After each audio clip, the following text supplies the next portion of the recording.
최고의 선택 김형철 지음. 성공과 실패의 갈림길에서 당신을 구해줄 어느 철학자의 질문 수업.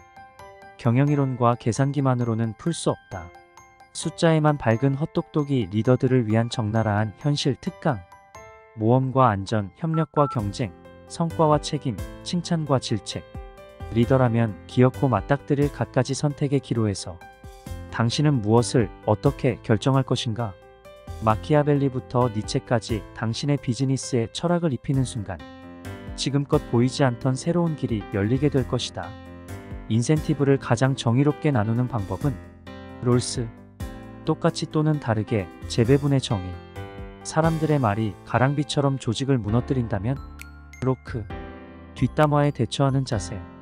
99명의 찬성 대 1명의 반대. 다수결은 항상 옳은가? 소수는 정의로운가? 밀. 반대하기에 동의하기.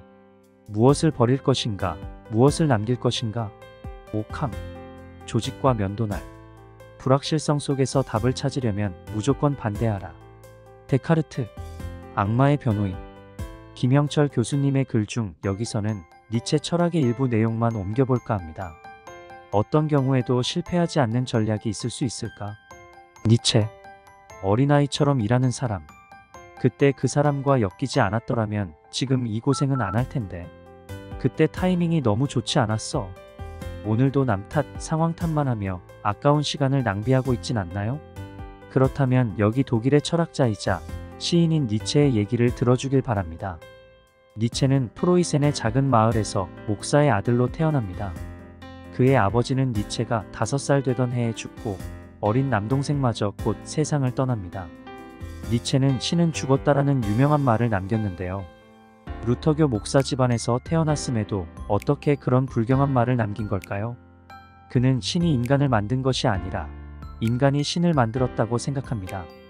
그런데 인간이 신을 더 이상 믿지 않게 되자 죽었다고 여긴 겁니다.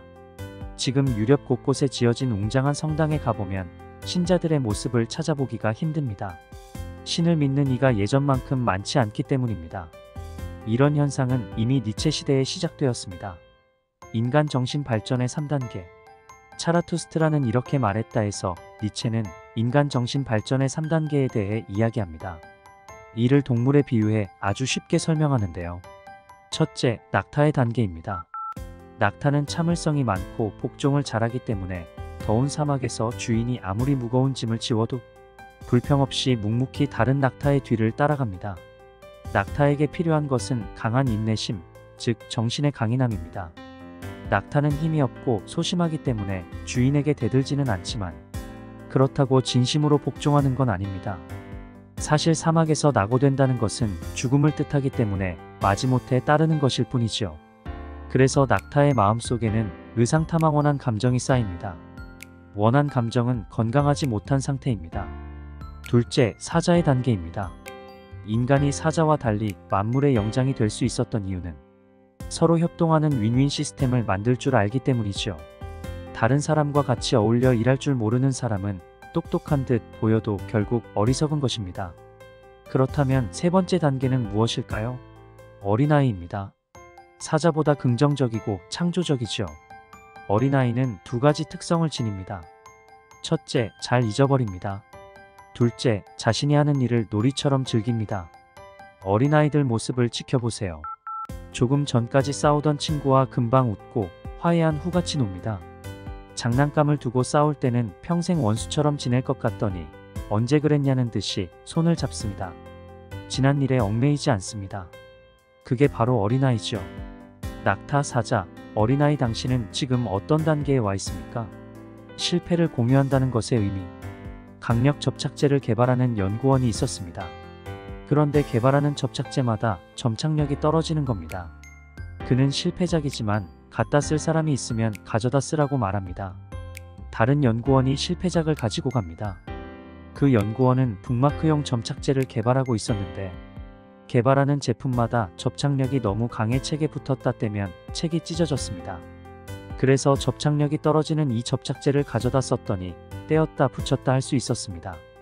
포스트잇은 이렇게 개발되었습니다. 대부분의 사람들은 이 사례를 보고 성공한 두 번째 연구원을 주목합니다. 그러나 중요한 건 첫 번째 연구원입니다. 그가 실패한 결과물을 다른 동료들과 공유하지 않았다면 포스트잇은 세상에 나오지 못했을 겁니다. 자신의 실패가 드러나는 것을 두려워하지 않고 내보인 덕분에 그의 조직은 큰 성과를 거둔 셈이지요. 여러분의 조직에서는 실패를 공유하고 있습니까? 성공을 공유하는 것은 대단히 아름다운 일입니다. 그러나 실패를 공유하면 성공을 공유하는 것보다 보너스가 하나 더 생깁니다. 바로 비용 절감이 이루어집니다. 한 조직에서 비슷한 실수와 실패가 반복되는 것은 엄청난 낭비입니다. 결국 실패하지 않는 전략은 니체는 진정한 리더는 자신에게 명령할 줄 아는 사람이라고 말했습니다. 다른 사람의 의지대로 살지 말고 자신의 의지대로 살라는 뜻입니다. 상사의 명령에 무조건 복종하며 싫은 내색조차 하지 못한 채 끌려가는 낙타가 되어서는 안 되는 것이죠.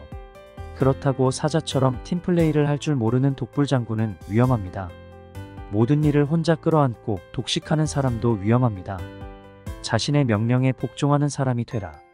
니체의 말을 곱씹을 필요가 있습니다. 자신에게 명령만 내리고 복종하지 않는 사람은 의지가 약한 사람입니다. 머릿속으로만 아는 지식이나 마음속으로만 하는 결심은 소용이 없지요. 변화와 성과는 실천을 해야만 나옵니다.